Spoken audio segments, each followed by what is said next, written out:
মিনহা খলাকনাকুম ওয়া ফিহা নুঈদুকুম ওয়া মিনহা নুখরিজুকুম তারাতান উখরা। কোরআনুল হাকিমের মাধ্যমে আল্লাহ বলেন, মিনহা খলাকনাকুম, বান্দারে তোমাকে এই মাটি থেকে সৃষ্টি করা হয়েছে, ওয়া ফিহা নুঈদুকুম, আবার এই মাটিতেই রাখা হবে, ওয়া মিনহা নুখরিজুকুম, আবার এই মাটি থেকে উত্তোলন করা হবে, তারাতান উখরা, কে কি করেছিলাম বিচার বিভাগের জন্য ওই মাঠের উদ্দেশ্যে। জোরে বলেন, কে করবেন? বিচার দিবসের জন্য তিনি উঠাবেন আবার। তাহলে আলোচনার আজকের বিষয় হলো, আমরা দুনিয়াতে আসছি, এক সময় ছিলাম না, আবারও থাকবো না, যেতে হবে কোথায়? একটু জোরে এখন, যেতে হবে কোথায়? কবরে। এই আলোচনাকে সামনে রেখে আপনাদের কাছে আমার কিছু প্রশ্ন থাকবে, উত্তর দিবেন, পারবেন না ইনশাআল্লাহ? আল্লাহ বলেন, মাটি থেকে তোমাদেরকে সৃষ্টি করা হয়েছে। কেমন মাটি নিলেন? কোরআনুল হাকিমে আল্লাহ পাক রব্বুল আলামিন ডাক দিয়া বলেন, তোমাদের কোনো অস্তিত্ব ছিল না, অনস্তিত্ব থেকে আমি আল্লাহ নিজে অস্তিত্ব দান করলাম। জোরে কোন দলিল আছে? একটু জোরে কোন, না কে আছে? হাল আতা আলাল ইনসানি হিনুম মিনাদ দাহরি লাম ইয়াকুন শাইআম মাযকুরা।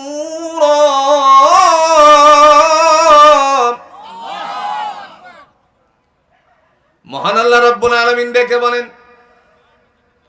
মানুষের জীবনে এমন একটা সময় অতিবাহিত হয়েছে যে সময়টুকুর মধ্যে উল্লেখযোগ্য বিষয়বস্তুতে পরিগণিত ছিল না। কোথাকার আব্দুল্লাহ, কোথাকার আমেনা। আপনাদের এই করগাঁও জুক্কারপাড়ের মেয়ে, জোরে বলুন তো, ঢাকার শহরেও বিয়ে হতে পারে কি পারে না? আবার দেখা গেল নরসিংদী জেলার কোন একজন মেয়ে আপনাদের এই জুক্কারপাড়ে বিবাহ জন্য আল্লাহর পক্ষ থেকে ফায়সালা হলে তারপরে সেখানে আসতেও পারে।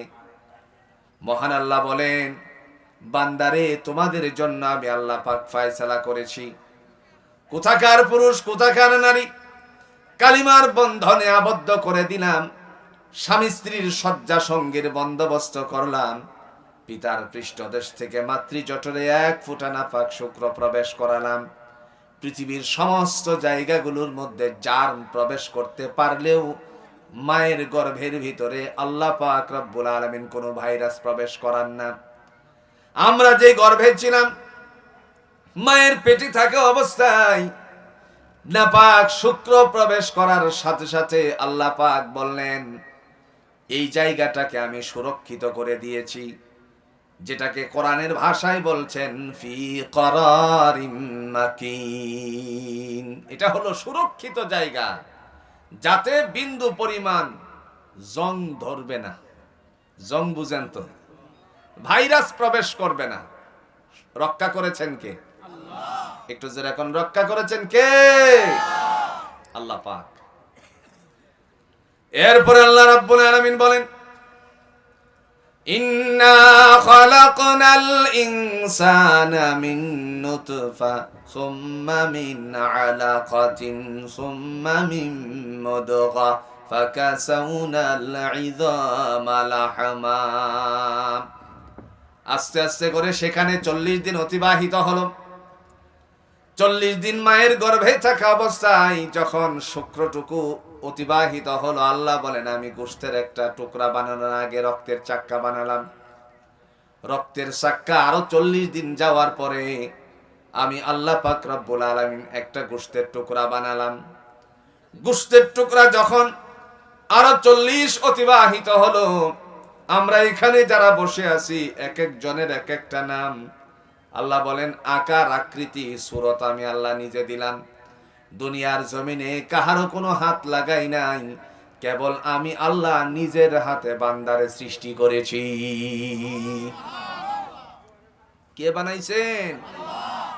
সুন্দর করে না কুসুন্দর করে?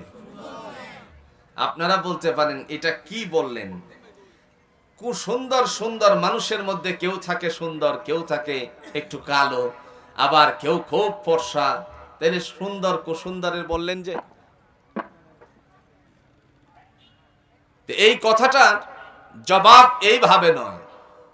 আল্লাহ বলেন তুমি তোমার আয়নার সামনে গিয়ে দাঁড়াও, দাঁড়িয়ে দেখো আমি তোমারে কত সুন্দর করে বানাইছি।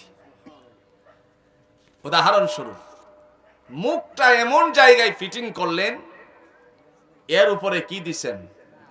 জোরে কোন? নাক। নাকের উপরে কি দিছেন? আল্লাহ তো ইচ্ছে করলেন নাকটারে পেটের এখানে দিতে পারতেন, অথবা মুখটা পেটের কাছে দিলে পরে খাবার দিলেই পেটে চলে যেত, পারতেন না? কিন্তু দেখতে ভালো লাগতো? দেখতে ভালো লাগতো না। আপনি যদি আজকালে বিভিন্ন ধরনের মনে করেন যে সমস্ত বিষয়গুলো আবিষ্কার হচ্ছে, আবিষ্কারের মধ্যে প্রত্যেকটা ডিজাইন করার জন্য একজন ইঞ্জিনিয়ার থাকেন। ডিজাইন করার জন্য যে সমস্ত ইঞ্জিনিয়ার থাকে তারা সারাদিন মাথাটার এই জায়গায় খেলাতে থাকে, কোন ডিজাইনটা করলে পরে মানুষেরা সেইগুলো গ্রহণ করবে। আল্লাহ বলেন দুনিয়ার জমিনে বান্দা আমার পক্ষ থেকে ডিজাইন আমি নিজে করেছি, আর আমার নিজের হাতে তোমারে সৃষ্টি করেছি। আল্লাহর হাত আছে, কথা কন না কে আছে? আছে যে দলিল আছে কি? এই কথা কন না, আছে কি? আছে দলিল। আল্লাহ দলিল দেয়। তাবারাকাল্লাযী বিয়াদিহিল মুলকু ওয়া হুয়া আলা কুল্লি শাইইন কাদির।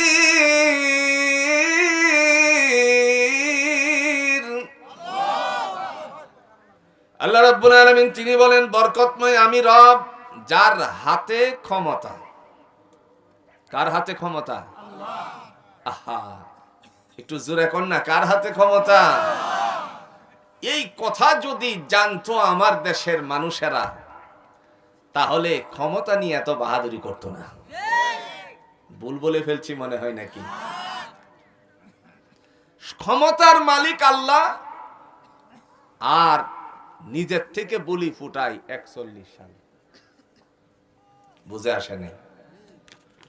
আল্লাহ বলেন তাবারাকাল্লাযী বিয়াদিহিল মুলক, বরকতময় আমি রব যার হাতে ক্ষমতা। ইন্নাল্লাহা আলা কুল্লি শাইইন কাদির, সমস্ত বস্তুর উপরে আমরা জানি ক্ষমতা কার। এখানে আমরা যারা এসেছি জুড়ে বলুন তো একজনের সাথে আরেকজনের কোনো মিল আছে নাকি? শুধু তাই নয়, যদি আমরা নিজেদের আঙ্গুলগুলোর দিকে একবার তাকাই, আঙ্গুলের মাথার মধ্যে অনেকগুলো সুন্দর করে পেঁচ আছে, আছে কিনা? আপনারা যদি কোথাও টিপসই দেন তাহলে পেঁচগুলো সহজ করে ভাসবে। যদি এই জায়গায় না ভাসে, কোনো কারণবশত আপনার মোবাইলের সিম ওঠানো লাগে, সেই জায়গায় গিয়ে বলেন ফিঙ্গারপ্রিন্ট দেওয়া লাগে কি লাগে না? আচ্ছা বলেন তো, ডান হাতের বৃদ্ধাঙ্গুলির ফিঙ্গারপ্রিন্ট আর বাম হাতের বৃদ্ধাঙ্গুলির ফিঙ্গারপ্রিন্ট কি মিলবে নাকি? নিজের হাতের আঙ্গুল ফিঙ্গারপ্রিন্ট একটার সাথে যেহেতু আরেকটা মিলে না, সুতরাং চেহারার সাথে কেমনে আরেকজনের চেহারা মিলবে? এজন্য আল্লাহ বলেন আমি তোমাদেরকে পার্থক্য করে সৃষ্টি করেছি। সুবহানাল্লাহ। মনে মনে বলতে পারেন আমরা তো দেখেছি বহু যমজ সন্তান দুনিয়াতে আসছে। হ্যাঁ, 2 জন 3 জন এক মায়ের গর্ভ থেকে সন্তান ভূমিষ্ঠ হয়েছে, কিন্তু দুইটারে আল্লাহ পার্থক্য করেছেন। চেহারা যদিও দেখতে একই ধরনের, কিন্তু একজন মেয়েকে একটু খাটো করেছেন, আর একজনকে একটু লম্বা করেছেন। কাহারো মুখের মধ্যে একটা তিল দিয়ে পার্থক্য করেছেন। দয়াময় আল্লাহ পাক রব্বুল আলামিন ডাক দিয়া বলেন অত্যন্ত সুন্দর করে আমি আল্লাহ মানুষকে সৃষ্টি করেছি। সুবহানাল্লাহ। এটার একটা ঘটনা বললে আপনাদের সহজ হবে, বুঝতে সহজ হবে। মাঝে মধ্যে সংসারে ঝগড়া ফাসাদ আসেনি? কথা কন নাকি? ঝগড়া ফাসাদ আসেনি? এরকমই একজন আল্লাহর বান্দা ছিলেন যিনি ছিলেন রাজত্বের মালিক বাদশাহ। বিবিরে নিয়ে আনন্দের সাথে পূর্ণিমার চাঁদ দেখতে গেল। দেখতে যাওয়ার পর বিবিকে ডেকে বলতেছে, ও প্রাণের বিবি, দেখো আকাশের চাঁদটা কতই না সুন্দর। আচ্ছা কনসাই, পূর্ণিমার চাঁদ অন্য অন্য দিনের চাঁদের চেয়ে সুন্দর কিনা? সুন্দর। এই তুমি মাইকটা ঠিক করো না, হয়ে গেল। পূর্ণিমার চাঁদ অন্যান্য দিনের চাঁদের চেয়ে সুন্দর। এই সময় বাদশাও বলতেছে, দেখো না আকাশের চাঁদটা কত সুন্দর। নারী বলে, এর চেয়ে আমি বেশি সুন্দর। সুবহানাল্লাহ বলতেন না? যখনই বলল এর চেয়ে আমি বেশি সুন্দর, মুহূর্তের মধ্যে আপনার বাদশা বলতেছে, কি সুন্দর তুমি। মাঝে মধ্যে একটু খোঁচা খাসা আছে কিনা কোন? বিবিরে বলতেছে, খুব সুন্দর তুমি। লাইট বন্ধ করে দিয়ে রুমের ভিতরে তোমারে ঢুকিয়ে অন্ধের মতন তালাশ করলে খুঁজে পাওয়া যাবে না, আকাশের চাঁদের চেয়ে সুন্দর। এখন কোনছে বিবির মনে কষ্ট লাগছে নি? বাদশার কথা শুনে ছাদের থেকে নেমে গেলেন। ঘরে গিয়ে চিন্তা করলেন, রুমে গিয়ে চিন্তা করলেন, কেমনে বাদশারে বোঝানো যায় আকাশের চাঁদের চেয়ে আমি বেশি সুন্দর। মুহূর্তের ভিতরে মনে পড়ে গেল, যেহেতু বাদশা ফজরের নামাজে যাবে, সেহেতু বাদশার ফজরের নামাজে গিয়ে যেন বুঝতে পারে আকাশের চাঁদের চেয়ে আমি বেশি সুন্দর। এই কারণে ইমাম সাহেবরে ডাকালো, বলতেছেন, হুজুর আপনি কি ফজরের নামাজ পড়াবেন নাকি? তিনি বললেন, ইনশাআল্লাহ আমি পড়াবো। মুহূর্তের মধ্যে বললেন, যদি আপনি পড়ান ফজরের সালাত, তখন সেখানে আপনি প্রথম রাকাতে সূরাতুত তিন তেলাওয়াত করবেন। আপনারা বলুন তো, ফজরের নামাজে কি লম্বা সূরা পড়া লাগে কি লাগে না? ইমাম সাহেব বললেন, সূরাতুত তিন তো ছোট্ট সূরা, ফজরের সুন্নাহর ভিতরে পড়ে না, নামাজের যে সুন্নাহ আছে সে সুন্নাহর ভিতরে পড়ে না। তিনি বললেন, আমি যেইভাবে বলেছি আপনি সেইভাবে করবেন। ঠিক আছে, চললাম। যাওয়ার পূর্ব মুহূর্তে ডাক দিয়া বললেন, আমার কথা শেষ না হতে আপনি চলে যাচ্ছেন কেন? তিনি রেখে বললেন, আবার কি কথা? ইমাম সাহেবকে লক্ষ্য করে বললেন, যখন আপনি সূরাতুত তিন তেলাওয়াত করবেন, এই আয়াতে কারিমায় আসার সাথে সাথে একটু উল্টো করে বলবেন, লাকাদ খালাকনাল ইনসানা ফি আহসানি তাকওয়িম। আসেনি? আপনি ইনসান কথাকে শব্দটা বাদ দিয়ে বলবেন কামারা ফি আহসানি তাকওয়িম। এবার আপনারা কোন সাই নামাজ হবে? লাকাদ খালাকনাল কামারা ফি আহসানি তাকওয়িম বললে পরে কি নামাজ হবে? হবে না। কি বলেন আপনি? আমার ঈমান নষ্ট হয়ে যাবে তো। কাহারে বুঝতেছেন না? আপনার ঈমান ঠিক রাখতেছি। তো কেমনে? ডাক দিয়া বলল, বাদশা যখন নামাজে যাবে, পিছন দিক থেকে লুকমা দিবে, আপনি একবারও লুকমা গ্রহণ করবেন না। আপনি আপনার মতো করে বলতে থাকবেন কামারা ফি আহসানি তাকওয়িম। শেষ পর্যন্ত বাদশা রাগ করে যখন মসজিদের এরিয়া ছেড়ে দিবে, তখন আপনি এই জায়গাতে মুসল্লিদেরকে বলবেন, আপনারা হাত ছেড়ে দেন, যথারীতি নামাজ নতুন করে আদায় করে নেবেন। এখন তো ঠিক আছে? কথা কন নাকি? ঠিক আছে কিনা? আচ্ছা, রানীর কথা তো বাংলাদেশে আমরা লক্ষ্য করেছি, নেতারে যদি কাবু না করা যায়, নেতার বিবিরে ধরতে পারলে সব ঠান্ডা। না ভুল কইলাইছি মনে? নেতারে বাইশ করা যাইতেছে না। নেতাকে কাবু না করতে পারে, নেতার বিবির কাছে গিয়ে অনয় বিনয় করে 2 ফোঁটা চোখের পানি ছাইড়ে দিছে। নেতার বিবির মন গলে গেছে। নেতা আসতেই বলে দেয়, অমুকে তোমার কাছে একটা কাজ নিয়ে আসছে, এই কাজটা করে দিচ্ছ না কেন? এখন কি ব্যাপার, তুমি কেন? আমার কাছে সে কান্নাকাটি করছে। তাই নাকি? হ্যাঁ, এই কাজ করে দিবা। এখন নেতার আর কোনো ফার্ম জোরে কোন আছে? শেষ। এজন্য বিবির কথা চিন্তা করলেন ইমাম সাহেব। যাই হোক, কপালে যা আছে, রানীর কথাই সঠিক। চলে গেলেন মসজিদে। আস্তে আস্তে করে রাত যখন ফজরের দিকে রওনা করলো। সময় মতো ফজরের আজান হয়ে গেল। বাদশা আল্লাহর বান্দা আস্তে আস্তে করে মসজিদের ভিতরে গেল।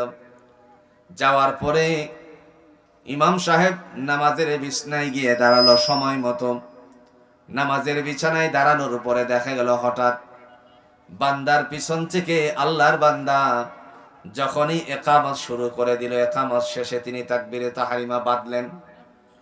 এমন সময় তিনি যখন সানা পড়লেন, তাউজ পড়লেন, সূরা ফাতিহা শেষ করলেন। শেষ করার পরে আল্লাহর বান্দা আস্তে আস্তে করে যখন সূরাতুত তিন তেলাওয়াত করলেন, ওয়াত-তিন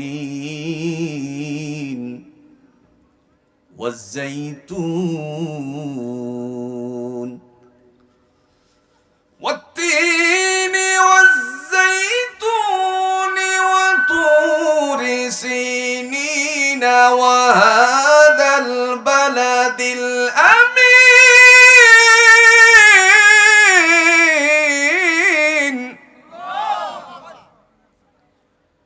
লাকাদ খালাকনাল ইনসানা ফি আহসানি তাকবীর।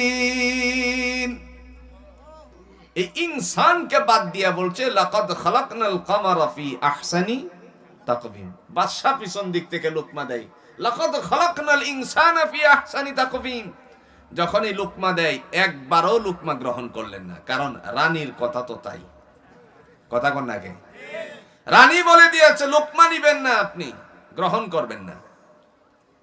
যখন রাগান্বিত হয়ে বাদশা মসজিদ থেকে বেরিয়ে চলে গেল, ইমাম সাহেব যখন বুঝতে পারলেন, আমরা জানি রাগের মাথায় কেউ যদি লুঙ্গি পরে হাঁটে, জোরে কোন তার জামা কাপড়ের একটা শব্দ হয় কি হয় না?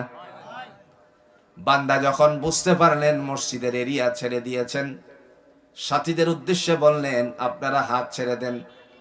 হাত ছেড়ে যথারীতি নামাজ আদায় করলেন। সালাম পিরানোর সাথে সাথে মহল থেকে আওয়াজ আসলো, ইমাম সাহেবকে ডাকানো হয়েছে। তিনি গেলেন।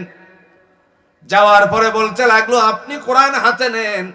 টেবিলের মধ্যে কোরআন রেখেছেন, কোরআন হাতে নিলেন। বললেন সূরাতুত তিনটা পড়েন। সূরা ৩ বের করে যখন পড়তে লাগলেন, বান্দা আস্তে আস্তে করে যখন এই আয়াতে কারিমা পড়ল, লাকাদ খালাকনাল ইনসানা ফি আহসানি তাকওয়িম, বাদশা বলে জোহরের থেকে আপনার আর মসজিদে আসার প্রয়োজন নাই। কতবার আপনাকে আমি আদেশ করেছি, লুকমা দিয়েছি, গ্রহণ করেন নাই। বাদশার কথায় আল্লাহর বান্দার মন খারাপ করে মহলটা ছেড়ে দিবেন, এই মুহূর্তে রানী তার কামরা থেকে বেরিয়ে আসলো। আসার পরে বলল, ইমামকে নিয়ে আপনি আবার নতুন করে কি ঝগড়া বাজালেন? রানীর কথা অনুযায়ী বাদশা বলল, ইমাম সাহেব নামাজে মস্ত বড় ভুল করেছে। রানী বললেন, কি মস্ত বড় ভুল করেছে? বাদশা ডেকে বলল, নামাজের ভিতরে ইমাম সাহেব পড়েছে লাকাদ খালাকনাল কামারা ফি আহসানি তাকওয়িম। রানী বলল, ইমাম তো সঠিকটাই পড়েছে। সঠিক পড়ছে কি? রানীও জানে সঠিকটা পড়ে নাই। মুহূর্তের মধ্যে বাদশা ডেকে বললেন, তোমার ঈমান নষ্ট হয়ে যাবে। তিনি বললেন, আমার ঈমান সঠিক থাকবে। ইমাম সাহেবকে ডেকে বললেন, আপনি চলে যান। জোহর কেন, আমি যতদিন বেঁচে আছি দুনিয়ায় ততদিন পর্যন্ত আপনি আমাদের এই মসজিদে নামাজ পড়াবেন।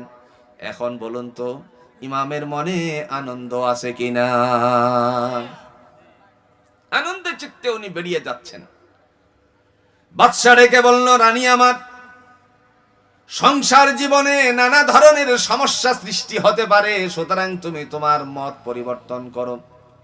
তুমি যদি তোমার এই মতের উপরে থাকো, ইসলামের কথা অনুযায়ী তোমার সাথে আমার সংসার জীবন ভঙ্গ হয়ে যেতে পারে। রানী ডেকে বললেন, আমার সংসার জীবন সঠিক থাকবে, কোনো কথা এখানে চলবে না। বাদশা চিন্তা করলেন, অবশ্যই এখানে অনেক ধরনের গুপ্ততা আছে। যেহেতু এই চিন্তা করলেন, সেহেতু আল্লাহ পাক রব্বুল আলামিনের বান্দা। একটু ঘুরাই দেন, একটু ঘুরাই দেন।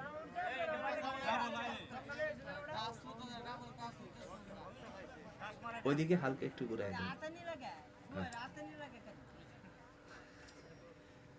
বাদশা বললেন, আল্লাহ পাক রব্বুল আলামিনের বান্দা ডেকে বললেন, তোমার মনে হয় অনেক জায়গায় ভুল হচ্ছে, আমাকে একটু ভালো করে খুঁজে বলো, ভালো করে তুমি একবার বলো।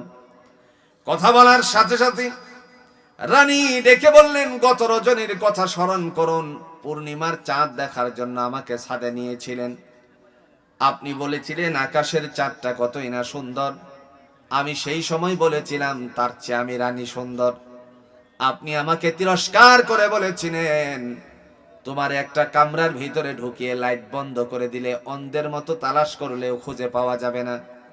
আপনার কথা যদি সঠিক হয় তাহলে আল্লাহর কথা সঠিক, আল্লাহর কথা যদি সঠিক হয় তাহলে আপনারটা ব্যাটিক। তিনি বললেন, আল্লাহ বলেছেন লাকাদ খালাকনাল ইনসানা ফি আহসানি তাকওয়িম, আমি মানুষকে অত্যন্ত সুন্দর করে সৃষ্টি করেছি। সুবহানাল্লাহ বলেন। মানুষকে অত্যন্ত সুন্দর করে সৃষ্টি করেছেন কে? আল্লাহ। বাদশার অন্তরকরণের ভিতরে দাগ কাটার সাথে সাথে বলল, রানী রে, কতই না যুদ্ধের ময়দানে আমি অংশগ্রহণ করেছি, কোথাও আমার পরাজিত নাই, কিন্তু আজকে আল্লাহর কোরআন দিয়ে তুমি আমাকে পরাজিত করে দিলে। আল্লাহ পাক রব্বুল আলামিন ডেকে বলেন, হে জগৎবাসী, দুনিয়ার স্বল্প দিনের জিন্দেগির মধ্যে তোমাকে স্মরণ রাখতে হবে। নিঃসন্দেহে জুড়ে বলুন তো আমাদের আসল ঠিকানা কি? আরেকটু জোরে বলেন, আসল ঠিকানা কি? এই যে মৃত ব্যক্তিরা যেখানে শায়িত আছে সেই ঠিকানাটা হলো আমাদের আসল ঠিকানা। রাসূল আরবি সাল্লাল্লাহু আলাইহি সাল্লামের কাছে লোকেরা এসে প্রশ্ন করলো, ওগো আল্লাহর হাবিব, কিয়ামত কখন হবে? কিয়ামত কখন হবে? এবার আপনাদের কাছে আমার প্রশ্ন, কিয়ামত কখন হবে? জোরে বলুন তো, দুনিয়াবাসী কেউ জানে নাকি? আপনাদের জুক্কার পারে কেউ জানেন কিয়ামত কখন হবে? আমাদের জানা নেই। সাহাবায়ে আজমাইনরা অবাক দৃষ্টিতে তাকিয়ে আছেন। মুহূর্তের মধ্যে আল্লাহর নবী তিনি যখন চেহারাটাকে গাম্ভীর্যময় অবস্থা নিয়ে বসে আছেন, এই সময় আল্লাহ কোরআনে একটা সূরা নাজিল করলেন, যেই সূরাটার নাম হলো সূরাতুল কিয়ামা। কিয়ামতের বিভীষিকাময় অবস্থা সম্পর্কে আল্লাহ সূরা নাজিল করে বললেন, নবী আমার তাদের প্রশ্নের জবাব দিন। ফাইদা বারিকাল বাসর, চক্ষু যার যেদিন বন্ধ হয়ে যাবে, অস্তমিত হয়ে যাবে, তার জন্য সেদিন ওই কিয়ামত হয়ে যাবে। আমার কথা বুঝছেননি? চক্ষু বন্ধ হওয়া মানে কি বলেন? মরণ। চক্ষু বন্ধ হওয়ার মানেই হলো মৃত্যুবরণ। নিঃসন্দেহে আপনারা শুনেছেন মাইকিং, অমুকের পিতা, অমুকের পিতা, অথবা বলা হয় অমুকের ছেলে অমুক এতটা বাজে অমুক জায়গায় ইন্তেকাল করছে, ইন্না লিল্লাহি ওয়া ইন্না ইলাইহি রাজিউন বলে মাঠ নির্ধারিত হয় জানাজার। সবাই চলে গেলে পরে তাকে কবরস্থ করা হয়। কবরে রেখে যখন আসে, জোরে বলুন তো আপনাদের করগাঁয়ের সবচেয়ে ধনাঢ্য মানুষ যিনি, কোটি কোটি টাকার মালিক হলে পরে তার জন্য আসল ঠিকানাটা কি হবে?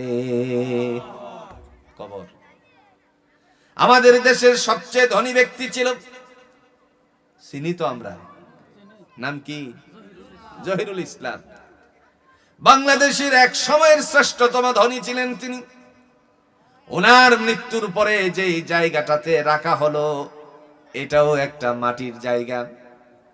যদি সন্তানদেরকে জিজ্ঞেস করেন আপনারা কেন তার জন্য ব্যবস্থাপনা স্বর্ণ দিয়ে এই দেয়ালটা করে দিলেন না, উত্তরে একটা কথাই আসবে, এটার কোনো ইসলামিক পরিবেশ নেই, ইসলামী বিধিবিধানে পড়ে না।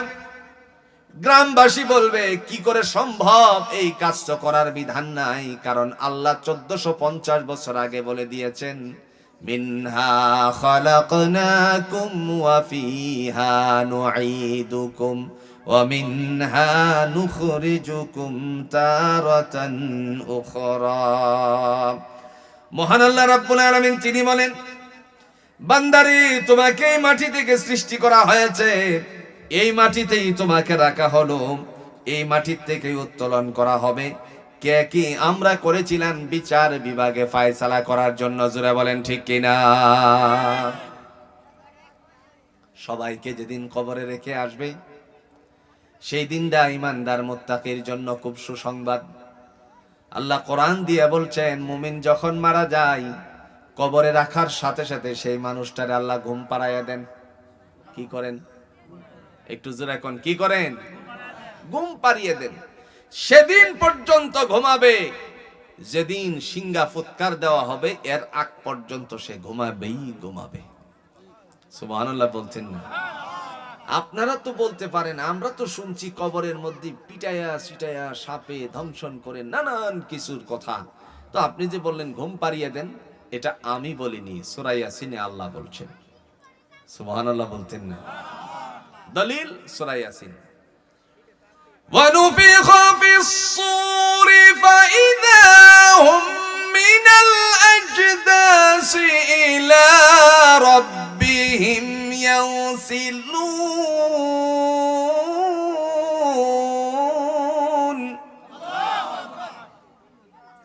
কোনছে আপনার আওয়াজ যদি অত আসতে হয়? আচ্ছা কোনছে আমগোর দেশের মানুষের আওয়াজ কি ছোট না বড়? একটু জোরে কোন। তাইলে এইটা যদি বড় হয় তাইলে